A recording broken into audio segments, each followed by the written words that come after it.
Welcome to Bed Crime Stories podcast. I'm your host, T. Do me a favor, please smash the like button and please subscribe. I've been reading the 500 plus pages of release documents in the Idaho 4 case, and I wanted to share my thoughts about some of the information and the fascinating details buried in those pages.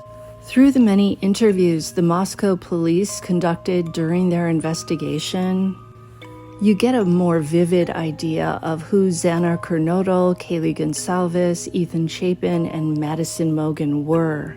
Xana was described by more than one person as the primary party planner living at 1122 King Road. She would typically throw a party at least once a week on a Friday or Saturday. 20 to 30 people would usually attend, and they were usually the same friends. They would play games like beer pong, and of course they'd drink. The parties were described as being more laid back than, say, raucous. And if people showed up who were not invited or who were unknown to the girls, they would not be allowed in, despite the front door and rear sliding glass door frequently being left unlocked. Xana was said to be a very likable, popular person, and her boyfriend, Ethan Chapin, often spent the night at the girls' house and was said to be a help to them, and he got along well with all of them. And Xana and Ethan were the only two victims that interviewees said used some type of drug. The name of it was redacted. I'm thinking it was likely marijuana, but I can't be sure because the name of it was redacted, as I said. Kaylee Gonsalves was described as somewhat shy, which is not at all what I pictured. One person described Kaylee as often being in her bedroom doing homework. She, as we know, had an on-again, off-again relationship with her boyfriend, Jack DeCur. Apparently, she sometimes felt bored with the relationship and she would break up with Jack, but then she'd get back together with him. But she was the one doing the breakups. And Kaylee was said to drink, quote, the normal average for a college student. And that was in regards to alcohol. And Kaylee did seem to have a stalker. She described a guy approaching her car in the Winco grocery store parking lot, and this guy tried to open her car door, which I find incredibly scary. Was that Kohberger? We don't know. Kaylee, of course, also observed a male watching her from the tree line when she let her dog Murphy out. The guy gave her the creeps, and she called her roommate, asking when that roommate would be home. Clearly, that incident scared her. And you gotta wonder, was that Kohberger? It's too bad they didn't dial 911 and have the cops come out and find that person in the trees. Then Kohberger, I would imagine, would not have been so brazen as to go to that particular house and unalive those 4 people. Madison Mogen was described as always putting her makeup on with her curtains open, her windows open. She didn't seem to mind or worry that somebody might be watching. Sounds like she didn't really have any fears about safety in that house at 1122 King Road.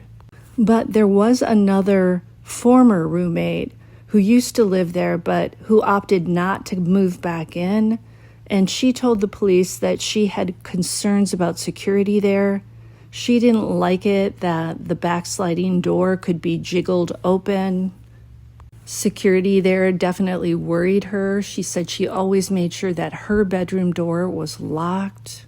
And it does sound like people who didn't live at 1122 King Road knew the security code to the front door, and they also knew that the backsliding glass doors into the kitchen could be jiggled open.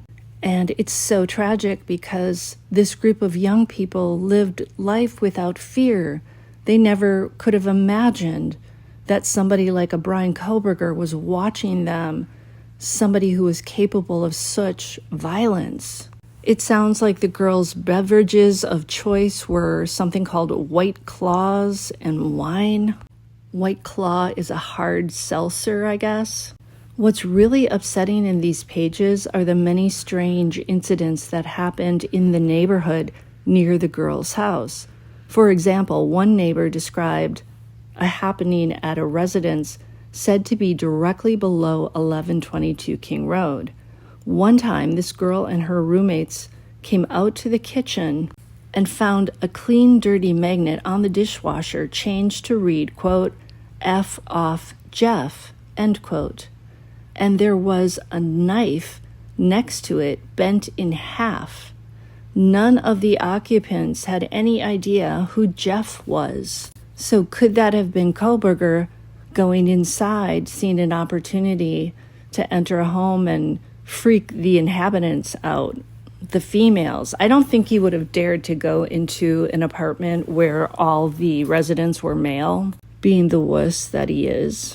Then another girl said that one time when she returned to Moscow from Boise, she left her suitcase in her car.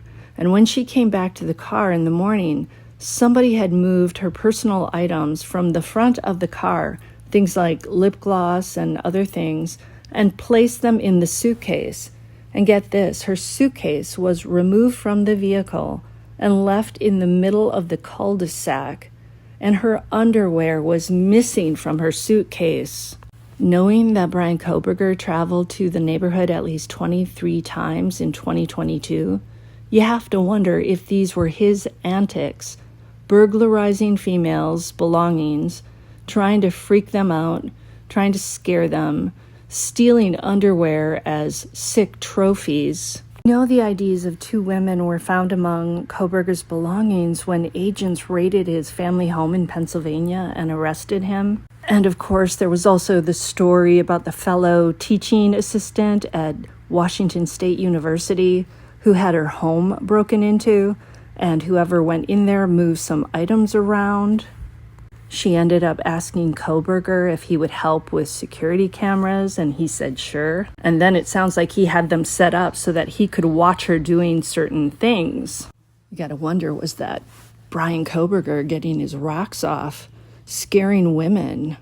Was he enjoying this stuff as a way to get back at all the pretty young females in general who had rejected him? Personally, I think it's no coincidence that Kohberger visited the neighborhood so many times at night, and all these freaky incidents went down there, and they happened overnight, presumably. I think once Kohberger moved to Pullman, Washington, far from the oversight and confines of his mother and father and their home, he was able to let his violent, amoral genie out of the bottle, so to speak. Without his parents keeping tabs on him, he was able to turn fantasies that were just in his mind into realities. The more I learn about him, a guy who willingly confessed to the murders, the more hostile I feel toward him. Not only did he take innocent lives, he also terrorized other females at WSU and possibly in this neighborhood in Moscow, Idaho. You know, is he the person who was behind the suitcase incident? And was he also trying to stoke fear among females in Moscow, Idaho? It sounds like he was getting his jollies messing around with other people's property and possibly even stealing their underwear, if that was him.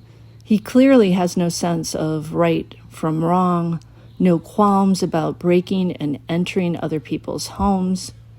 Also, his disdain for women is palpable, and for that, I hope his future days on earth are filled with misery and fear. I hope the other prisoners taunt him continually. I hope the guards dislike him. I know that sounds kind of mean, but look at what he did to the 4 victims and their families. I'm also hoping that his own family one day gets sick of putting money in his canteen and sending him things, paying for all those phone calls, which are collect calls that the family has to put out the cash for. And I don't think the Kohbergers have a lot of excess cash to play with. Maybe his parents, after being manipulated by him all these years, will one day wake up and be like, you know what, we don't recognize this guy. But I doubt it. I think his mother's going to love him till the day she dies, even knowing what he confessed to. Let me know what you think in the comments, and I'll see you next time on Bed Crime Stories. Now, if you enjoyed this, please smash that like button and subscribe.